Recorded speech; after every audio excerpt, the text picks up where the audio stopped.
There was no computer science then. There was no software engineering. But electronics was closer to physics than electrical, which I hated because it's all about transformers and big currents, which I was always afraid to work with. And interestingly, first 3 years of college, which was common to everybody, I did average. And in the fourth year, I stood first in the entire college. And Dr. R.C. Narayanan, who was our dean, who we used to be so scared that we would pee in our pants if he was nearby, he went to ask for me to come in and see who I was, because he had never heard of my name. He wanted to know who I was, and I still wouldn't go and visit him because I was too scared to go see him. But later when I was told that, no, it's for a good reason, I did go meet him. But it also shows that if you like something and you do it, chances are you will excel in it. Did you always know what you wanted to do, or made the best out of the opportunities that were passed to you? Clearly, I didn't know what I wanted to do. You can see that here, right? I thought I would do something and I ended up doing something else. No, I made best of the opportunities that were presented to me. But you don't do that when they happen. You have to be prepared. It's almost like you're standing at that intersection when the next beautiful bus will come by that you have to take a ride in. You can't say that I'm going to prepare when the timing of that bus will be and exactly where I'll be standing. So all of that has to, the gist of it is, I'll just share with you even this whole business of semiconductors. You know, Delhi College of Engineering, I graduated in 1971. There was only one course in electronics called FETs, Field Effect Transistors. And if you're like me at that time, I mean, you can just skip one course or one book or one chapter and not even know that you've not studied it. It was purely by accident again that I ended up in Continental Devices India Limited, which is the only private semiconductor company in India back then. The only company doing silicon semiconductor. There was Bharat Electronics, which is a government's, arm in Bangalore. They were doing it for military and other purposes. And there was a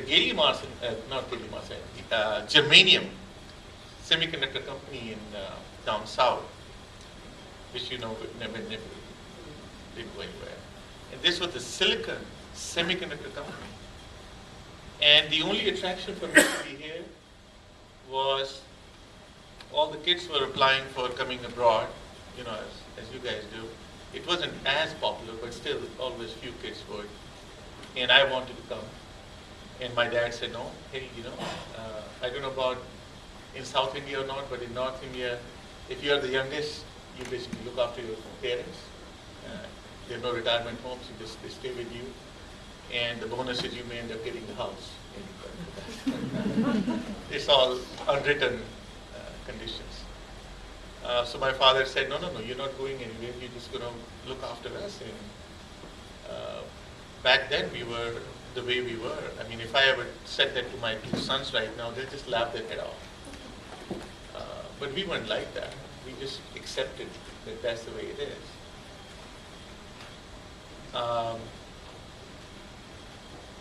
This place was 7 kilometers from my home. That was one major attraction. So I had to be in Delhi with my parents. Then I had to find a job close enough to house.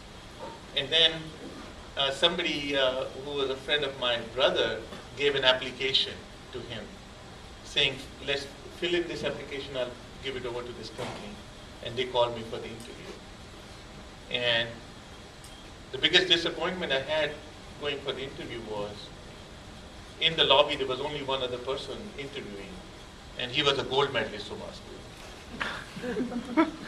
He went on to head up IBM India and IBM Asia, and now he works at HCL. His name is Prema Sridhar.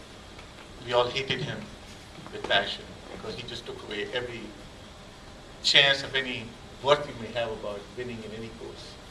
But luckily for me, again, somehow I got him. He didn't. And that also tells me a lot about life. That it's not just about grades and, schools, but it's a lot to do with who you are. And we'll talk about that a little bit. So that was the place I got exposure to semiconductors. And Interestingly, I'll process semiconductor wafers. They were starting at half-inch diameter wafers. Today, the semiconductors are in 12-inch diameters. India was behind, but still, the world here was 1.5 when we were half. And we were making discrete devices. And there will be days that I'll get my production out, go through some of you who are in semiconductor know you go through all the steps of diffusion and processing. And suddenly, every device we would test on a Tektronix curve tracer for its characteristics. And every device is looking bad. It's like something is very wrong. And there was a gold medalist from IIT Delhi who was a colleague of mine, Naveen Kapoor. I used to respect him like he's God. And I called him, I said, Naveen, everything looks bad. And he scratched his head, he read his books, he read papers, and he said there are micro cracks. And so we put all of that into boxes in a clean room away, saying, it's written off. Except a few days later, some technician, a young girl who's not even an engineer, she mistakenly took that box and she thought it was new lots that have come out, and she put it in the tester, and everything was perfect. And it had turned out that one of the wires in the tester was loose, not that the device was bad. That tells you how little we understood the physics of what was going on. And I remember talking to Mr. S.S. Madan. He was a general manager. He was my boss. He had worked for Philips Semiconductor in Holland for 16 years. And I recall this discussion with him, saying, look, I get very frustrated when sometimes I don't understand why things are not the way they are. And he said, I think you should go abroad and get a PhD or master's in semiconductors, or solid state science. And that was a turning point, second turning point for my life to take it to heart in this industry. Could you talk about the challenges that you faced at Intel while developing Pentium? It's very little talked about and written because the only guy who wrote anything at Intel was the big boss, Andy Grove. And he wrote what he wished to write.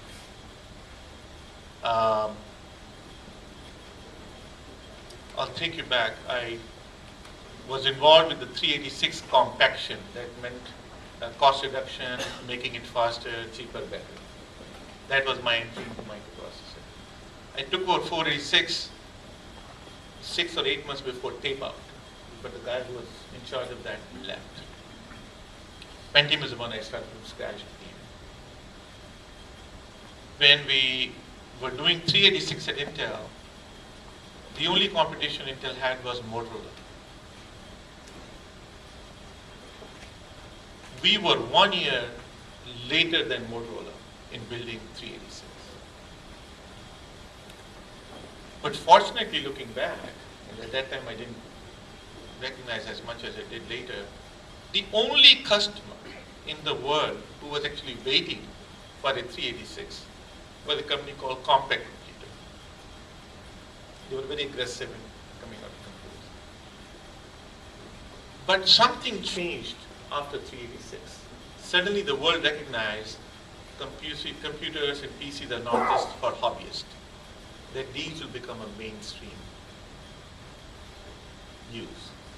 So when 486 came out, there were literally dozens and dozens of customers waiting for 486, which was also late.